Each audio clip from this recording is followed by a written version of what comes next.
ছাগল চোর লালটু এখন নেতা, সে থাকে সব সময় টপে। তবে আজকে আমাদেরকে চ্যালেঞ্জ দিয়েছে 3টা গোল্ডেন সাকুরা হিপ হপে, কিন্তু আমরা তাদের টুনটুনি গায়েব করে দেব এক এক ঠাপে। এই হ্যালো গাইস, কি অবস্থা, কেমন আছো তোমরা সবাই? আশা করি সকলেই ভালো আছো। আমি খুব একটা ভালো নাই, কারণ তোমরাই দেখো এখানে কি হয়।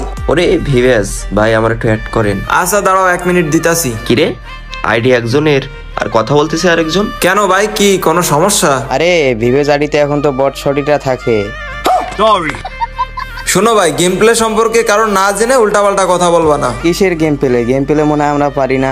আইডির মধ্যে হিপ হপ সাকুরা আছে দেখা আমরা তোমাদের মতো 2-4টা প্লেয়ার এমনি খাই দিতে পারি। আচ্ছা যাই হোক, তুমি বললে 3টা বা 2টা ভিভেজ প্লেয়ার নিয়ে আসো, দেখি 3v3 কাস্টম খেলি, দেখি কে প্রো প্লেয়ার। তোমরা 1 ভার্সেস 3 তে আসো। কি 1 ভার্সেস 3 নাকি? তুমি ধুলোই মিশে যাবা। তা চলো, কে ধুলোই মিশে যায় আর কে কারে বসায়, মানে 1 ট্যাপ। আরে ধুর মিয়া, এই শুধু আমাদের টাইম লস করাইতেছে ভাই। এক রাউন্ডও নিতে পারবো না, ড্যামেজও দিতে পারবো কিনা তা কোনো সন্দেহ।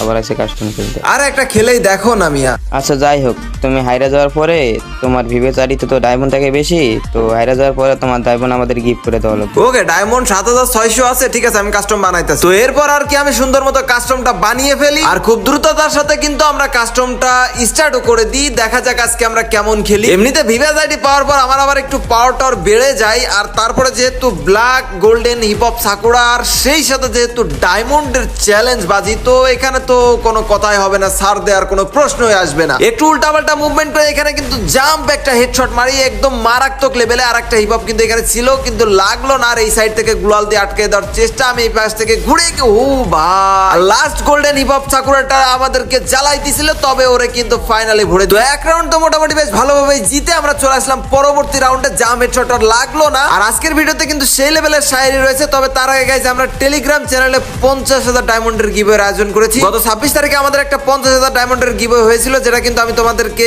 করে দিয়েছি এবং দেখিয়েছি কারা কারা পেয়েছে। তোমরা স্ক্রিনশট গুলো দেখলেই বুঝতে পারবা। তবে ঈদের আগে কিন্তু ধামাকা আরো একটি গিভওয়ে রয়েছে। তো তোমরা যারা এই গিভওয়েতে অংশগ্রহণ করতে চাও, তারা কিন্তু এখনই আমার এই ভিডিওর দেওয়া পিন কমেন্টের লিংক থেকে টেলিগ্রাম গ্রুপে জয়েন হয়ে যাও, কারণ গিভওয়ে গুলো কিন্তু এই টেলিগ্রাম গ্রুপেই করা হয়ে থাকে। আর তোমরা যারা এমনিতে ট্রেডিং শিখে কোর্সের মাধ্যমে ট্রেডিং করতে চাও, তারাও কিন্তু এই টেলিগ্রাম গ্রুপে জয়েন হয়ে খুব সহজে ট্রেডিং করতে পারবা বা শিখতে পারবা, এবং ভালো একটা আর্নও কিন্তু করতে পারবা। তো ফাইনালি আমরা কিন্তু চলে আসছি আবার গেমিং মুডে। অলরেডি কিন্তু আমরা 2টা মালের বেটারকে ফেলে দিয়েছি, আর লাস্ট মালের বেটা আছে, ও কিন্তু এই সাইড থেকে ঘুরে আসছিল। ওরে কিন্তু ধামাকা হেডশট দিয়ে কঠিন মুভমেন্ট করে আমরা 2টা রাউন্ড উইন হয়ে গেছি। তো এখন একটা শায়েরি হয়ে যাক। এমনিতে তোমরা যারা বেশি বেশি শায়েরি শুনতে চাও, তারাই কিন্তু কমেন্ট বক্সে বেশি বেশি বলবা ওয়াও ওয়াও ওয়াও ওয়াও। এখন রোজার দিনে ভালো লাগে বেগুনি আলুর চপ, তবে সত্য কথা হয়তো জানো না, প্রায় দিনে কট খাই এই golden sakura hip hop. Guys, বলছিলাম না যে ভিভেজ আইডি পাওয়ার পরে আমার কিন্তু গেম প্লের মধ্যে জোশ চলে আসে। এই দেখো ভাই, জাম্পের শটগুলো আজকে অস্থির লাগতাছে। তোমরা কমেন্টে জানাও গেম প্লেটা কেমন হচ্ছে। এখন আরেকটা শায়েরি হয়ে যাবে, তার আগে কিন্তু এই ভিডিওতে বেশি বেশি লাইক কমেন্ট শেয়ার সাবস্ক্রাইব করতে হবে। হিপ হপ আইডি নিয়ে গেম না খেলে লবিতে মেয়ে নিয়ে সারাদিন গল্প করবে যারা, কি রে ওয়াও বলো না কেন? আচ্ছা, হিপ হপ আইডি নিয়ে গেম না খেলে লবিতে সারাদিন মেয়ে নিয়ে গল্প করবে যারা, ওই মেয়ে একদিন ওর আইডি খেয়ে দেবে, আর ও বলবে দাদা আমার পিছন মারা সারা। তো অলরেডি কিন্তু দুম দুমাদুম তাক দুমাদুম আমরা 3টা রাউন্ড পেয়ে গেছি। খেলা যেহেতু আমাদের 5 রাউন্ডের, আমরা মনে হচ্ছে একটু বিজয়ের সন্নিকটেই আছি। এখানে একটু গ্লোয়াল দিয়ে মানে কোনো প্রকার চান্স দেবো না, এমন একটা জিনিস পর্যায়ে দাঁড়িয়ে পড়েছি। আমি প্রায় সময় বলে থাকি যে কাস্টম খেলার সময় খুব একটা চান্স দেওয়া যাবে না। তো এই ট্রিক্স গুলো পোলাপান আমার সাথেই খাটায়। ওরা আমার সাথে যখন গেম প্লে করতে আসে, তখন আমার সামনে অতিরিক্ত গ্লোয়াল মেরে আমার কোনো চান্স দেবে না, মানে এত প্রপোলার হয়ে যায় তারা। যাই হোক, প্রপোলার হওয়া ভালো। উরে ভাই, ডিজার্ডি গলে একটু কম হেডশট লাগতেছে। এখানে আমি একটু জোন ড্যাম, ও শিট ম্যান, আমরা আবারও গ্লোয়ালের একটা পাক মেরে এখান থেকে বেরিয়ে যাব আর একটা হেডশট দেওয়ার জন্য। ওরে ভাই, লেগেও গেছে, কিন্তু সামনে আরো 2টা মালের বেটা আছে। তবে এখন আরো একটা শায়েরি হয়ে যাবে। আমরা না হয় গেম টেম খেললাম, আমাদের কথা বাদই দিলাম, তবে এই যুগে এসে যারা 10-12টা প্রেম করে খুব মনের ভিতরে পাচ্ছ আনন্দ, তোমরা বিয়ের পরে বউয়ের হাতে মার খাবা, বউ বাপের বাড়ি চলে যাবে তোমার সাথে করে দ্বন্দ্ব।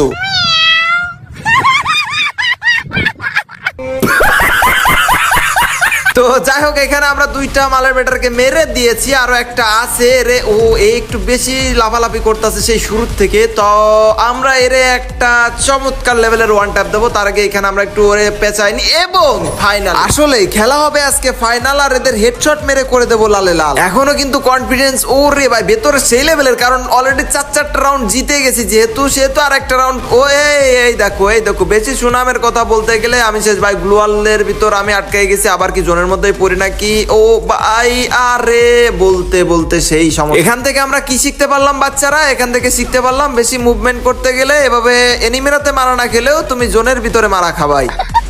তো যাই হোক, এই রাউন্ডে দেখা যাক আমরা আবার কি করতে পারি। এখানে ডিজার্ট ইগল দিয়ে হেডশট দেওয়ার ট্রাই করতেছি, বাট লাগতেছে না। ডিজার্ট ইগল আমার একটু কম লাগে, তবে এই যে দুই বিসিতে কিন্তু সেই লেভেলের লাল লাগে। এই না টু শুটার। তবে একটাকে ফেলে দিয়েছি, আর একটাকে ফেলে দিব। ও বলতে বলতে কিন্তু আরেকটাকে ফেলে দিয়েছি, আর এক মালের বেটা আছে। ওর কি হেডশট লাগলো, মনে হলো মরে নাই নাকি। না, এই পোলাটা একটু বেশি লাফালাফি করতেছে। তারাও চান্দু ভাই, আমরা ফাইনাল ব্যাটেলে চলে আসছি অনেকক্ষণ গুতাগুতি করার পরে। এখানে আমার হেলমেটের অবস্থাও দেখো 12টা বেজে আছে। ওরে ভাই মরলো না কেন? রেড মারছি ভাই, কেমনে কি আর লাগতাছে না। এই জোনের ভিতরে পড়ে কি খেলা ভাই, লাগ ভাই টিপাটি। আরে ভাই একটা জিনিস যদি তোমরা লক্ষ্য করো যে ভাই আমি 4টা রাউন্ড উইন ছিলাম। আরে ভাই হেলমেটের অবস্থা নাই করে দিচ্ছে। আমি 4টা রাউন্ড উইন ছিলাম, ওরা একটা রাউন্ড উইন ছিল। সেইটা কেমনে ভাই 3 রাউন্ড নিয়ে চলে আসছে। আর এইখানে ভাই কি লেভেলের স্প্যাম শুরু করে দিছে ভাই। ভাই আমার মেট কিটটা করতে দে। ব্যাকের মধ্যে চলে আসছে মিয়া, ধর এদের মধ্যে শান্তি। আরে গ্লুয়াল মারছি ভাই কেমনে। ইয়ার কি করতে ভাই যে কোনো জিনিস যদি আমরা সিরিয়াস থেকে ইয়ার কি চলে যায় ওটা একদম নড়বড় হয়ে যায়। দেখো হেলমেটের অবস্থা, আবার হেলমেট নাই করে দিছে একদম। এখানে আবার একটু মানে এই রাউন্ড যদি না দিতে আমার মান সম্মান শেষ, আমার ডায়মন্ড গুলো বাস চলে যাবে। ভাই হঠাৎ করে ওটা এমনি খেপলো কেন ভাই? দাঁড়া রে, মাফ কর। এইখান থেকে আরে আবার ড্রাগটা উপরে চলে যায় কেমনে কি? এখানে ওরে ভাই লাগছে। আরেকটা দেখা। ও ভাই ওরে সর্বনাশ, আরেকটা মালের বেটায় বেশি আছে যেটা বেশি লাফালাফি করতে। ও সেই লেভেলের ওয়ান ট্যাপ দিয়ে কিন্তু আমরা ম্যাচটাকে বুইয়া করে ফেলছি। এখন লবিতে চলে আসবো। হ্যালো কিরে মাইকই তো অন করে নাই। দাঁড়া ভাই মাইকটা অন করতে দে। হ্যালো ভাই ও মনে হয় গেমে থেকে বের হয়ে গেছে, কারণ আপনার গেম প্লে দেখে ওর মনে হয় সন্দেহজনক মনে হয়। এই নরমাল গেম প্লে দেখেও যদি হয় সন্দেহ, তাইলে আমি অভিশাপ দিলাম তোদের গার্লফ্রেন্ড রে যেন খেয়ে দেয় অন্য কেহ। আচ্ছা তোমরা তো বলছিলে আমি যদি হেরে যাই তোমাদের গিফট দেবো, এখন তোমরা হেরে গেছো, আমাদের মানে আমারে কি গিফট করবা বলো? ভাই আমার কাছে গিফট চাই, লজ্জিত করবেন না। শোনা গো আমার কি ভালো মানুষ। না ভাই এমনিতে অনেক ভালো খেলছেন। তোমাদেরকে একটা শায়েরি শোনাই। হিপ-হপ সাকুরা দেখে লবিতে মেয়ে নিয়ে দিন কাটাবা, সারাদিন গল্প করে, তারপর কাস্টমে গেলেই যে যেমনে পাবে অমনেই তোমাদেরকে দেবে ভরে।